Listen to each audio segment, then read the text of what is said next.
Virtual tours have become a hot topic in the real estate world. It's a common misconception that online tours are only for buyers and sellers, not for renters and landlords. It's time to forget that notion. Virtual tours can be a huge advantage in your property marketing, giving you an edge over your local competition. In this video, we discuss the steps to create a virtual tour for your rental property. What is a virtual tour? Virtual tours are commonly known as 3D tours or 3D walkthroughs. With virtual tours, the online renter is able to control which part of the rental they see and from which angle. A similar design is used for Street View on Google Maps, but this is for the inside of a rental property. Virtual real estate tours are different from traditional property videos that provide a single showing of the property. This way, renters can focus on what matters most to them. It's important to understand the difference between 3D tours and 360 tours. 3D tours use static images, which are the pictures we take every day with our phones and cameras. 360 tours use cameras that can capture 360 images. Either can work for a virtual tour, it just depends on the software and equipment that you choose to use. Now that you have some background knowledge on virtual tours, let's go over how to make them in 8 simple steps. 1. Choose your equipment and software. The first step in creating virtual tours is deciding on which software and equipment you will use. The precise equipment you need will depend on the software you choose, but primarily you'll need a 360-degree camera or lens attachment and a tripod. It's recommended that you use a stable tripod with a panoramic mount for seamless tours. You can choose to either buy or rent your equipment. If you plan to consistently make virtual tours for your listings, it may be more economical to buy the equipment you need rather than rent it. Regardless, be sure to do thorough research before choosing your equipment. You should compare prices, features, resolution, depth, higher is better, stabilizer options, battery life, and more. 2. Plan your shots. It's best to go in with a plan before you begin taking your shots. You should make a list of every room you want to feature. Renters like to see every room in the rental, including bathrooms and closets, so making a list will help ensure you don't leave anything out. You should then mark it with a piece of tape where you will place the tripod in each room.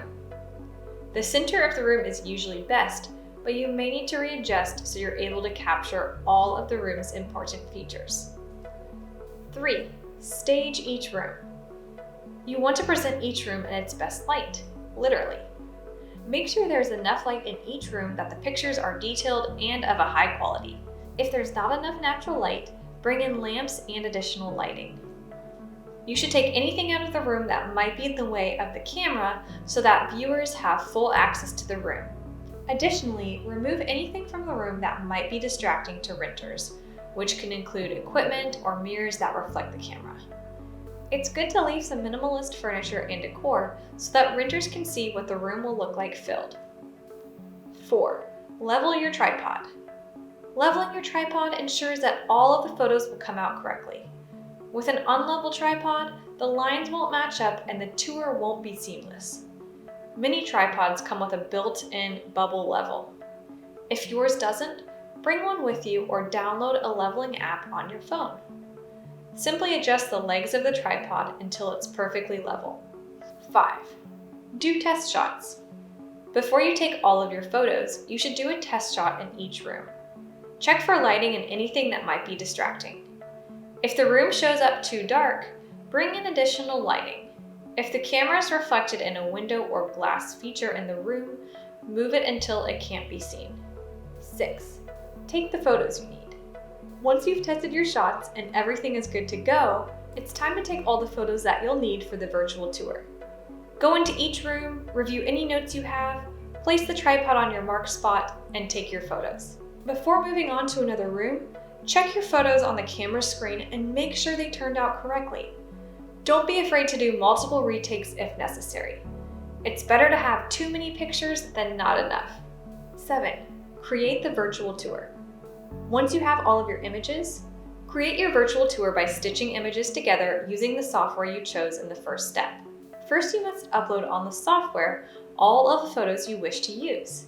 You'll be prompted to add your static photos and/or your panoramic images, depending on which you took. Here, the software does the hard work for you.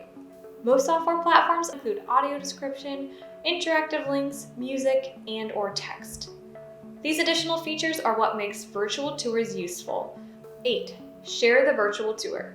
Once you've completed the tour, your software will provide a shareable link to the virtual tour.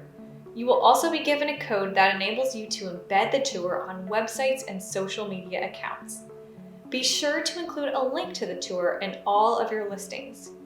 You should also embed the tour in your rental website.